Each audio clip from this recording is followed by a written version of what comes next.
नमस्कार मित्रों, मैं पंडित श्रीनिवास शर्मा वैदिक एस्ट्रोलॉजी एंड वास्तु में पुनः एक बार तहे दिल से आपका स्वागत करता हूँ। आज एक नई जिज्ञासा हुई मन में। कल कोई चर्चा चल रही थी और किसी ने पूछा कलंक क्या होता है। हम पुरानी कथाओं में कहानियों में सुनते आए हैं कि उसके जीवन में कलंक लग गया, वो जेल चला गया, उसने कुछ किया ही नहीं था। बहुत सारी कहानी है। तो हम ज्योतिष के माध्यम से इस बात को समझना चाहेंगे कि कलंक होता क्या है और कलंक कैसे लगता है, उसे ज्योतिष से कैसे देखा जा सकता है। कई बार सुनते हैं बेटे की शादी की, जब से बेटी आई है व्यापारी चौपट हो गया। तो ऐसा क्या होता है, हम ये जानना चाहते हैं। तो देव मित्रों, बोर्ड पे आपके सामने एक कुंडली है। वैसे मैंने ज्योतिष प्रेमियों के लिए ये रोमन भाषा में अंक लगा दिए। ये पहला घर है, दूसरा है, तीसरा है, चौथा है, पांचवा है, ये छठा है, सातवां है, आठवां है, नौवां है, 10वां है, 11वां है, 12वां है।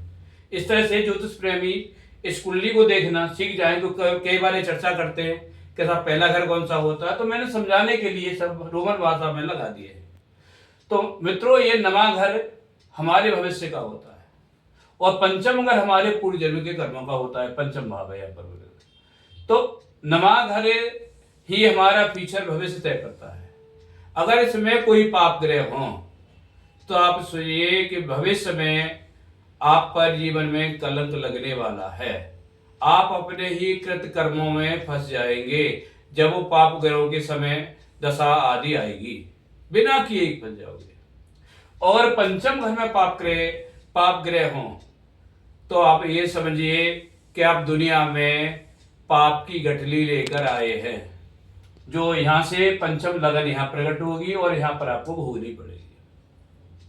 अब पाप ग्रह क्या होते हैं? शनि, राहु और केतु, तीन ग्रहों को पाप ग्रह माना गया है। बात समझिए, अगर मैं ज्यादा विस्तार करूंगा तो वीडियो बहुत बड़ी हो जाएगी। शनि, राहु और केतु, ये तीन ग्रहों को पाप ग्रह कहा गया है। इसमें राहु और केतु का संबंध पूर्व जन्म के कर्मों से है। तो मित्रों, अगर शनि, राहु और केतु में से कोई ग्रह पंचम घर में है तो कलंक योग बनता है, नवे घर में है तो कलंक योग बनता है, लगन में है तो कलंक योग बनता है। पर एक बार विचार ये भी कर लेना चाहिए कि हमारे ऊपर जो कलंक योग बनता है वो भंग होगा या नहीं होगा, उसका कोई उपचार होगा वो नहीं होगा। उसके लिए हमें नवांश कुंडली का सहारा लेना चाहिए कि नवांश कुंडली, नवांश जो है जातक का भाग्य होता है। तो जो योग बने हैं पंचम घर में बनने हो, नवे घर में बनते हो या लगन में बनते हो, उनको नवांश में भी देखना चाहिए। अगर नवांश में ही बनते हैं तो समस्या बहुत जटिल हो जाती है, फिर उपचार कठिन हो जाता है। अगर नवांश आदि में भंग हो जाते हैं तो उपचार के द्वारा कलंक धोआ जा सकता है। मित्रों, अगर नवे घर में पाप ग्रह हैं तो जातक का जो कलंक है पिता के कुल से बनता है। यानी पिता के कुल में भाई हैं, बहन हैं, उनके द्वारा ऐसी कोई व्यवस्था होती है या वो ऐसा कोई कर्म करता है जिससे कि उसे पिता के कुल के में कलंक बन जाता है। पिता के कुल के द्वारा उसके ऊपर कलंक लगता है। कई बार ऐसा होता है कि हम चाहते नहीं उसकी मदद की जाए, पर मजबूरी ऐसी होती है कि हमें मदद करनी पड़ती है, वो पूर्ण कारण होता है। तो इसलिए मित्रों, मैंने कलंक योग के बारे में चर्चा की, जिसके बारे में बहुत सारी कथाएं, कहानियां हैं जो हम पढ़ते आए हैं। तो कलंक योग को मैं दोबारा दोहराता हूं, पंचम, नवम और लगन में पाप ग्रह हों तो जीवन में कलंक योग बनता है और इसे नवांश में भी देख लेना चाहिए। तो मित्रों, मेरा कहना यही था कि कलंक को हम जीवन में देख सकते हैं और वो भविष्य में अपना काम करता है। जरूरी नहीं कि जिस कर्मों के हमको फल मिल रहे हैं वो हमने किए ही हों।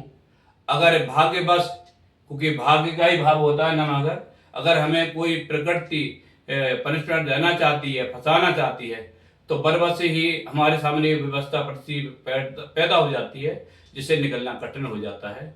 तो मित्रों, समय अपना काम करता है, समय को पहचानिए और अगर ऐसा कोई योग बन गया तो अच्छे एस्ट्रोलॉजर से अपना चार्ट चेक कराइए उससे उपाय करिए, जिससे कि आपके ऊपर बना कलंक, लगा धब्बा धुल सके और आप आगे जीवन में अच्छी प्रगति से कार्य कर सकें। नमस्कार।